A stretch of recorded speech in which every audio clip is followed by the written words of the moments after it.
అండి అందరికీ అందరికీ నమస్కారం. Welcome to Anusha family vlogs. చాలా రోజులు అవుతుంది లాంగ్ వీడియో చేయక. రోజు లాంగ్ వీడియో చేద్దాం అని అనుకుంటున్నాను. పోస్ట్ పోన్ చేస్తూనే వస్తున్నా.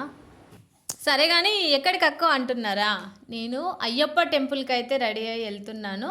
ఫస్ట్ చైన్ వేసుకున్నాను, నాకు ఎందుకో సరే నెక్లెస్ వేసుకుందామని అనిపించింది. మళ్ళీ నెక్లెస్ తీసేసి మళ్ళీ అదే పూసల చైన్ వేసుకొని వెళ్ళాను. చాలా బాగుంది. బ్యాంగిల్స్ నాకు చాలా ఇష్టం వేసుకోవడం అంటే. ఫైనల్లీ మేమైతే అయ్యప్ప టెంపుల్కి వచ్చాము. చూడంగానే నాకు అనిపించింది ఇన్ని రోజుల నుంచి నేనెందుకు ఈ అయ్యప్ప టెంపుల్కి వెళ్ళలేదు అని. చాలా అంటే చాలా బాగుంది, చాలా ప్రశాంతంగా ఉంది. చుట్టూ వాతావరణం ఎంత బాగుంటుంది అయితే చాలా బాగుంటుంది. ఎప్పటి నుంచో వెళ్ళాలి అనుకుంటున్నాము. కాకపోతే ఆ భగవంతుడి అనుగ్రహం లేని మనం అసలు ఒక అడుగు కూడా ముందుకు వేయలేమని నాకు చాలాసార్లు నిరూపించాడు దేవుడు. ఎందుకంటే నేను చాలాసార్లు రెడీ అయ్యి కూడా వర్షం పడడము లేకపోతే ఏదో ఒక జరిగిపోయి పోస్ట్ పోన్ అవుతూనే వచ్చింది. ఫైనల్లీ నేనైతే అయ్యప్ప టెంపుల్కి వచ్చేసిన. మీకు టెంపుల్ చూపించాలని అనిపించింది. మా జార్ఖండ్లో టెంపుల్ అయ్యప్ప టెంపుల్. నార్మల్గా నేనైతే ఈ రామ్ మందిర్, హనుమాన్ టెంపుల్ చూశాను, కానీ అయ్యప్ప టెంపుల్ మాత్రం ఇదే ఫస్ట్ టైం నేను వెళ్ళడము. చుట్టూ అట్మాస్ఫియర్ ఎంత బాగుందంటే చాలా బాగుంది. కేరళలో టెంపుల్స్ ఎలా ఉంటాయో అలా ఉంటాయి. నాకే ఈ మన ఇంటి దగ్గర టెంపుల్స్ ఎలా ఉన్నాయో ఆ ఫీల్ వచ్చింది. అంటే కేరళ ఉన్న వాళ్ళకి ఇంకెలా అనిపిస్తుంది చెప్పండి. గుడి లోపల అయితే ఫొటోస్ వీడియోస్ నాట్ అలౌడ్, అందుకని మీకు చూపించలేకపోయాను. కానీ గుడి లోపల మాత్రం ఉంది కదా, చుట్టూ దీపాలు ఎంత బాగుందంటే నా 2 కళ్ళు సరిపోలేదు, అంత బాగుంది. చుట్టూ దీపాలు. టెంపుల్ మొత్తం ఎట్లా అంటే బంగారు పూతతో ఉంది టెంపుల్.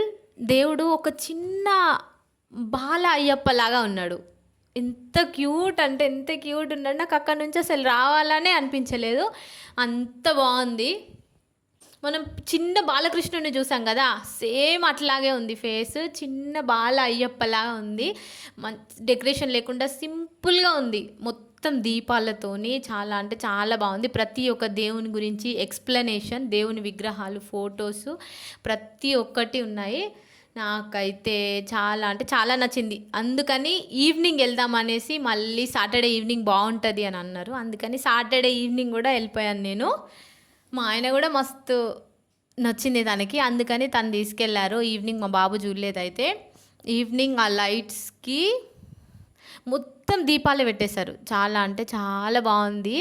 నేను దగ్గర నుంచి చూశాను కాబట్టి నాకైతే ఆ ఫీల్ ఇంకా కూడా నా కళ్ళల్లో నుంచి మర్చిపోలేకపోతున్నాను. నాకు ఎందుకు ఆ టెంపుల్ బాగా అంటే బాగా నచ్చింది. మీరు చూసేయండి, వీడియోలోనే ఇట్లా ఉంది, డైరెక్ట్ చూస్తే మాత్రం ఇంకా బాగుంది. కాకపోతే పైన వీడియోస్ అలౌ లేదు. పైన కనిపిస్తుంది కదా, అది దేవునికి ఎంట్రీ అయ్యేది. లోపల గుడి ఉంటుంది పైన. సాటర్డే భజన కూడా జరుగుతుంది, ప్రసాదం పెడతారు. మన దగ్గర లాగానే కిచిడి అట్లా పెడతారు. బాగుంది. అందరూ కేరళ వాళ్ళు, తమిళ్ వాళ్ళు దాదాపు వస్తారు. కేరళ కమిటీ ఉంటుంది ఇక్కడ, ఆ కమిటీ వాళ్ళే చూసుకుంటారు అన్నీ. మన సౌత్కి వెళ్ళిన ఫీలింగ్ అయితే వస్తుందబ్బా ఈ టెంపుల్కి వెళ్తే. తప్పకుండా ఇటు సైడ్ ఎవరైనా వచ్చేది ఉంటే తప్పకుండా ఈ టెంపుల్ని అయితే విజిట్ చేయండి. చాలా అంటే చాలా బాగుంది. Thanks for watching. తర్వాత పాప నేనైతే కాసేపు ఆడుకున్నాం. తను చాలా ఎంజాయ్ చేసింది టెంపుల్ని. ఇక్కడ కింద నవగ్రహాలు కూడా ఉన్నాయి. నేను ఇన్ని టెంపుల్స్ వెళ్ళాను ఇక్కడ దగ్గరలో, కాకపోతే నవగ్రహాలు ఎక్కడా లేదు, నవగ్రహాలు కూడా ఉన్నాయి. Thanks for watching. ఇక్కడ వరకు చూశారు కదా, ఒక లైక్ ఇవ్వచ్చు కదా.